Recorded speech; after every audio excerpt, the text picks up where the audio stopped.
মহামান্য supreme court যে সদর্থক বার্তা দিয়েছেন, সেই সদর্থক বার্তাকে আমরা আন্দোলনকারীরা স্বাগত জানাচ্ছি। স্বাগত জানিয়ে এই কথা বলতে চাই যে আমাদের আন্দোলনের মূল যেটা সুর ছিল সেটা হচ্ছে যে বিচার। এই কেসের ক্ষেত্রে যা যা অতি দ্রুততার সাথে করা দরকার সেটা করা উচিত। সামনের সোমবার 9 তারিখ সুপ্রিম কোর্ট হিয়ারিং দিয়েছে, সেটা 1 মাস পূর্ণ হচ্ছে। আমরা আশা করছি 30 দিনে অভয় একটা সদর্থক পদক্ষেপ সুপ্রিম কোর্টের কাছ থেকে পাবে।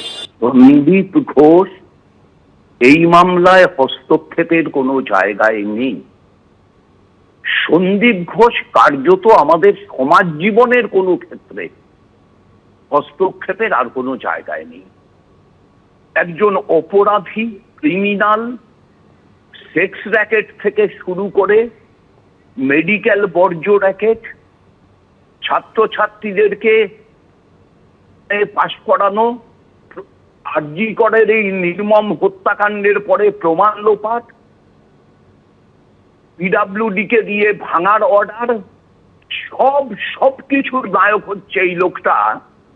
এখন জানা যাচ্ছে যে তার 14 দিনের সন্তানকে স্ত্রীর পিঠে লাথি মেরে বাড়ি থেকে বের করে দিয়েছিলেন বারাসতে থাকাকালীন।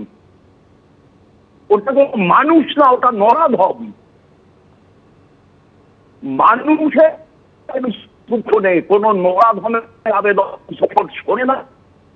না, সুপ্রিম কোর্ট ঠিক করেছে। ধন্যবাদ তন্ময়দা।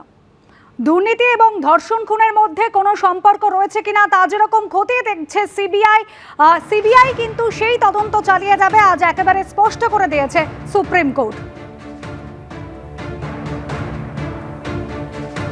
আর সন্দীপ ঘোষের আর্জি খারিজ হতেই ভেসে উঠল তৃণমূল সাংসদ সুখেন্দু শেখরের পোস্ট। অভিযুক্তের কোনো জনস্বার্থ মামলায় হস্তক্ষেপের জায়গা নেই। সুপ্রিম কোর্ট সিবিআই হেফাজতে থাকা সন্দীপ ঘোষের আর্জি খারিজ করল, পোস্ট করেছেন তৃণমূল সাংসদ সুখেন্দু শেখর রায়। অভিযুক্তের কোনো জনস্বার্থ মামলায় হস্তক্ষেপের কোনো জায়গা নেই। সুপ্রিম কোর্ট সিবিআই হেফাজতে থাকা সন্দীপ ঘোষের আর্জি খারিজ করল। আজ মামলা খারিজ হতেই সুপ্রিম কোর্টে তৃণমূল সাংসদ সুখেন্দু শেখর রায় পোস্ট করেছেন। সন্দীপ ঘোষের আর্জি আজ খারিজ হয়েছে সুপ্রিম কোর্টে এবং তৃণমূল সাংসদ সুখেন্দু শেখর রায় একেবারে পোস্ট করেছেন যেহেতু অভিযুক্ত সন্দীপ ঘোষ, সেই কারণে মামলায় হস্তক্ষেপের কোনো জায়গাতেই নেই সন্দীপ ঘোষ। সুপ্রিম কোর্টে ধাক্কা খেয়েছেন আরজিকর মেডিকেলের প্রাক্তন অধ্যক্ষ সন্দীপ ঘোষ।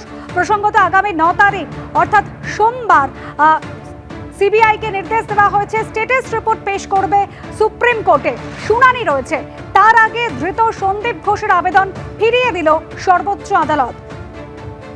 এই মুহূর্তে বিজেপি নেতা দিলীপ ঘোষ রয়েছেন আমাদের সঙ্গে টেলিফোন লাইনে। দিলীপ বাবু, আজ সুপ্রিম কোর্ট স্পষ্ট করে দিয়েছে দুর্নীতি এবং ধর্ষণ খুনের মধ্যে সম্পর্ক রয়েছে কিনা তা খতিয়ে দেখবে সিবিআই, যার বিরোধিতা করে সন্দীপ ঘোষ আদালতে গিয়েছিলেন। একেবারে স্পষ্ট করে দিয়েছে সর্বোচ্চ আদালত যে যেহেতু তিনি অভিযুক্ত তার আবেদনে কোনো গ্রহণযোগ্যতা নেই।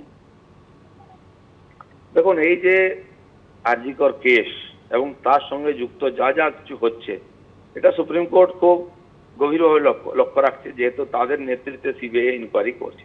সেই জন্য যারা সম্ভাব্য দোষী, যাদের উপরে এত বড় এলিগেশন আন্দোলন চলছে, তাদেরকে সহজে হাত দেবেন না, তাদের ব্যক্তিগত কথা শুনবেও না, স্বাভাবিক। তো তাই নয়, ছাত্র আন্দোলনের নেতা সায়নের যে বেল নিয়ে এ সরকার সুপ্রিম কোর্টে গেছিল, সেটাও শুনতে রাজি হয়নি। কারণ তারা আগেই বলেছিলেন যে যারা শান্তিপূর্ণ আন্দোলন করছে তাদের বাধাও দেওয়া যাবে না, তাদের জেলেও ঢোকানো যাবে না। কিন্তু এই যে রাজ্য সরকার এবং মুখ্যমন্ত্রী আর তার এরকম সিপাহসালাররা, যারা সন্দীপ ঘোষ বা সিপি ইত্যাদি যারা করছেন সরকারের অঙ্গুলি হিলনে, যেটা এই কেসকে ড্যামেজ করছে, তার কোনোটাই এটা এন্টারটেনমেন্ট করবে না। এটা বারবার দেখা গেছে, এর আগেও বহু গেছে, রাজ্য সরকার গেছে, মুখ পুড়িয়ে এসছে। কারণ তারা যেটা করেন সংবিধান বিরোধী, আইন বিরোধী এবং জনগণের বিরুদ্ধে, আর সেটা বারবার দেখেছে, সেই একই ঘটনাটা আবার ঘটেছে। ধন্যবাদ দিলীপ দা। এত তাড়াতাড়ি ওই সন্দীপ ঘোষের মতন অপরাধী সুপ্রিম কোর্টের কাছে গেল আর সুপ্রিম কোর্ট ছেড়ে দিলে, এটা হওয়া অসম্ভব।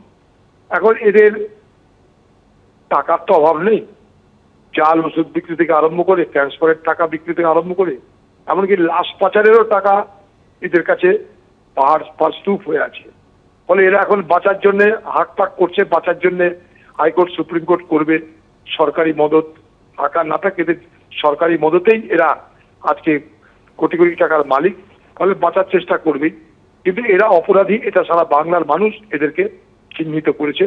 এই লোকটা একটা অপরাধী লোক, ফলে অপরাধীকে সুপ্রিম কোর্ট রেহাই যে দিচ্ছে না, সেটা নিশ্চয়ই আমাদের সকলের কাছে ভালো লাগছে।